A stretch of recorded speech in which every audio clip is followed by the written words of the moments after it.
Saya nak tunjukkan Gedebel lah. Jadi Cik Wen Golok ni adalah orang Gedebel ketika itu. Dia golok dia di Kelantan. Tetapi dia berakhir sebagai seorang wakil rakyat. Okey.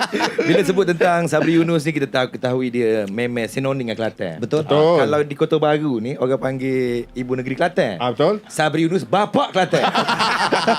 Bukan takat tu.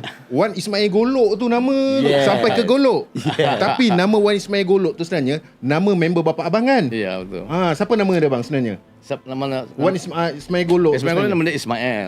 Dia Ismail Golok ni memang legend lah. Dia legend. Dia sebab tu nama dia di Kelantan.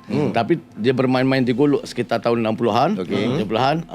Ismail Golok ni. Jadi nama dia Ismail Golok. Cik Wen Golok orang panggil. Siapa dia sebenarnya bang? Siapa sebenarnya dia tu? Cik Wen ni dahsyat gangster lah. ke, tarik kereta ke? Dia namanya sangat besar lah.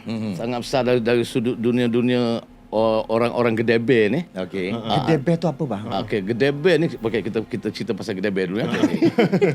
Explain abang. Okey. Gedebel ni kalau hari ni budak-budak hari ni salah tafsir tentang Gedebel sebenarnya. Orang Samsing dipanggil Gedebel tapi sebenarnya Gedebel ni dia melepasi tahap Samsing tadi. Ui. Oh, dahsyat sangat. Mafia. Artinya dia sudah tak Samsing lagi. Tetapi dia masih lagi ada nama yang dihormati orang. Okey, faham. Okey. Dia dah cuci tangan ke?